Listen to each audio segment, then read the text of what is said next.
Canada के लिए खालिस्तान का खेल अब उसके लिए आग साबित हो रहा है। जो कनाडा भारत के एजेंटों पर आतंकी हरदीप सिंह निज्जर की हत्या पर आरोप लगा रहा है, अब वही कनाडा खालिस्तानियों के गदर से खौफ में आ गया है। दावा यह किया जा रहा है कि भारत ने खालिस्तान के मुद्दे पर कनाडा को झुकने के लिए मजबूर कर दिया।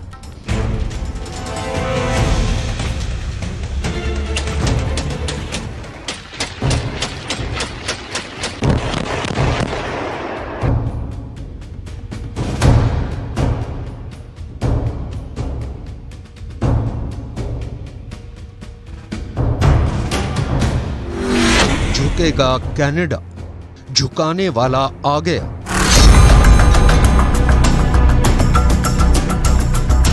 ये आज का कनाडा है जो पाकिस्तान की खुफिया एजेंसी ISI के इशारे पर खालिस्तानी आग से खेल रहा है।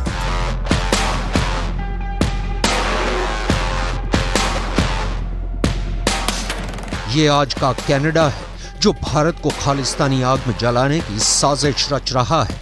कनाडा में भारत का तिरंगा झंडा जलाया जा रहा है।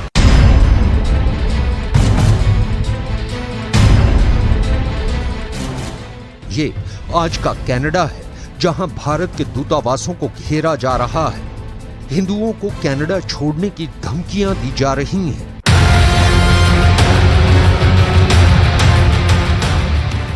खालिस्तानी आतंकी हरदीप सिंह निज्जर की हत्या पर घड़ियाली आंसू बहाने वाले ये कनाडा के वही प्रधानमंत्री जस्टिन ट्रूडो हैं जो प्रधानमंत्री की कुर्सी से चिपके रहने के लिए खालिस्तानी आतंकियों को खुदा मानने लगे हैं।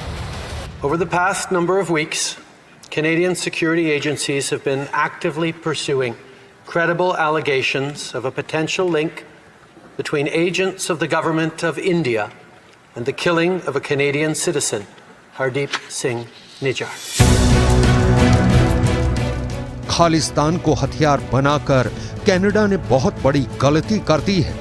खालिस्तान के नाम पर मुट्ठी भर सिरफिरों के चक्कर में ट्रूडो ने अपनी मिट्टी पलीत करा ली है। जस्टिन ट्रूडो का खालिस्तानी खेल अब पाकिस्तानी साजिश से जुड़ता जा रहा है।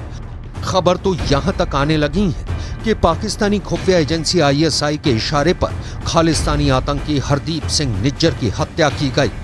अब आप जरा ये देखिए कि कैसे एक आतंकी की हत्या को कनाडा के प्रधानमंत्री ने भारत के खिलाफ खालिस्तानी हथियार बनाने की कोशिश की है।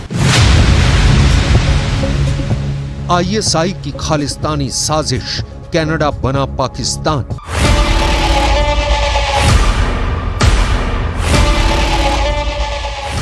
अठारह सितंबर को कनाडा के PM जस्टिन ट्रूडो ने खालिस्तानी नेता हरदीप सिंह निज्जर की हत्या के आरोप भारतीय एजेंट्स पर लगाए।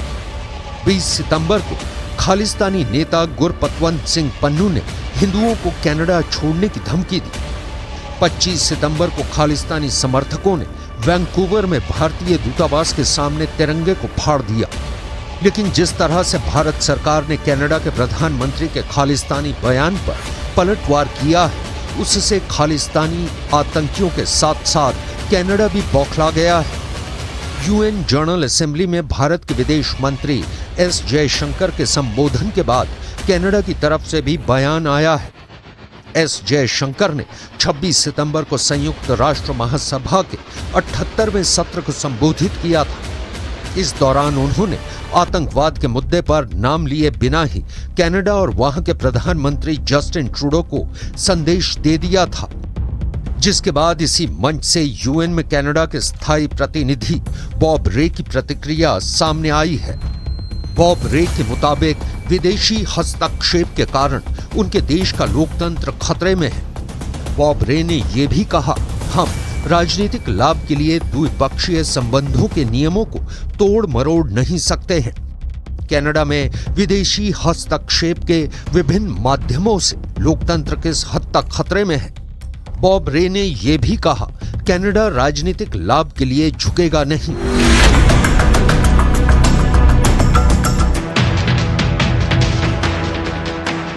UN में कनाडा के स्थायी प्रतिनिधि बॉब रे को ऐसा बयान इसलिए देना पड़ा क्योंकि 26 सितंबर को भारत के विदेश मंत्री जयशंकर ने UN में कनाडा और खालिस्तानियों की धज्जियां उड़ा दी थी। संयुक्त राष्ट्र महासभा में एस जयशंकर ने साफ कहा, वो दिन चले गए जब कुछ देश एजेंडा तय करते थे और दूसरे देशों से उसके हिसाब से चलने की उम्मीद करते थे। विदेश मंत्री जयशंकर ने पलटवार करते हुए ये भी कहा, हालांकि अभी भी कुछ देश ऐसे हैं जो एजेंडा को शेप देते हैं और नियमों को गढ़ने की कोशिश करते हैं, लेकिन ऐसा हमेशा नहीं चल सकता।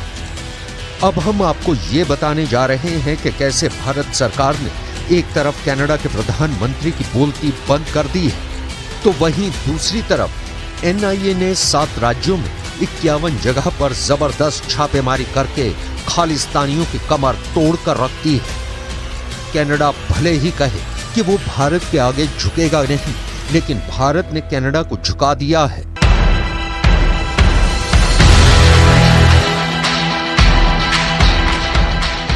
खालिस्तानी आतंकी हरदीप सिंह निज्जर की हत्या पर बोलते हुए विदेश मंत्री डॉक्टर एस जयशंकर ने साफ कहा है कि कनाडा ने कुछ भी स्पेसिफिक जानकारी शेयर नहीं की है। कनाडा को लताड़ते हुए जयशंकर ने 2 टूक कहा कि कनाडा में पिछले कुछ सालों के भीतर अलगाववादी ताकतों के चलते काफी हिंसा हुई है। जयशंकर ने यहां तक कहा कि हमने कनाडा से चलने वाले संगठित अपराध और उसके नेतृत्व के बारे में काफी जानकारी दी है। प्रत्यर्पण की कई रिक्वेस्ट भी पेंडिंग है।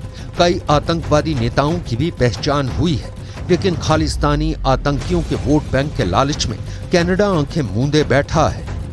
Actually has seen a lot of organized crime, relating to, the secessionist forces, organized crime, violence, extremism. They're all very, very deeply mixed up. जब से भारत ने कनाडा के नागरिकों के लिए वीजा सेवा को निलंबित किया है, कनाडा में कोहराम मच गया है। खालिस्तानी आतंकियों और उनके रिश्तेदारों को अब हिंदुस्तान की बहुत याद आने लगी है। हालात ये हो गए हैं कि जो खालिस्तानी आतंकी कनाडा में खुलेआम बेखौफ दहाड़े मारते हुए भारत के खिलाफ जहर उगल रहे थे, वो भारत के एक्शन के बाद से भारत के दूतावासों के बाहर बहुत कम संख्या में विरोध प्रदर्शन कर रहे हैं। आतंकी पन्नू भले ही हिंदुओं को कनाडा से भगाने की धमकी दे रहा हो, लेकिन हकीकत में भारत ने खालिस्तानियों की अकल ठिकाने लगा दी है। इधर भारत के अंदर 7 राज्यों में एनआईए ने 50 जगहों पर जबरदस्त छापेमारी खालिस्तानियों की संपत्तियों पर की है, जिससे कनाडा में कोहराम मचा हुआ है। आतंकी और गैंगस्टर गठजोड़ के खिलाफ एनआईए की ये बड़ी कार्रवाई 7 राज्यों में चल रही है। पंजाब के मोगा, भटिंडा और फिरोजपुर में एनआईए ने ताबड़तोड़ छापे मारे हैं, जबकि राजस्थान के 13 जिलों में भी एनआईए की रेड चल रही है। हनुमानगढ़, झुंझुनू, गंगानगर, जोधपुर सहित राजस्थान के 13 शहरों में एनआईए की रेड से हड़कंप मचा हुआ है। मैं बिल्कुल सहमत हूँ जयशंकर से। उन्होंने साफ तौर पे कनाडा को एक किस्म से शीशा दिखा दिया, आईना दिखा दिया है, और साफ तौर पे कहा कि पॉलिटिकल गेन्स को मद्देनज़र रखते हुए आप टेररिज्म को प्रमोट नहीं कर सकते। उन्होंने बड़े साफ शब्दों में कहा है कि हमने कनाडा को हर प्रकार से इन्फॉर्मेशन दी है, एक्स्ट्राडिशन रिक्वेस्ट किए हैं, लेकिन उसको कनाडा हमेशा ही नज़रअंदाज करता रहा है। और अभी समय आ गया कि हम इसको एक्सेप्ट नहीं कर सकते। हमारे देश की सॉवरेनिटी और इंटीग्रिटी का ताल्लुक है, और जो हमारे देश के लिए खतरा है, जो हमारे देश के डिप्लोमेट्स को के लिए खतरा है, जो हमारी एम्बेसीज के लिए खतरा है, और हमारे क्या कहते हैं कौंसल्स के लिए खतरा है, हमारे हिंदुस्तान के लोगों के लिए खतरा है, हम उसको कैसे एक्सेप्ट कर सकते हैं।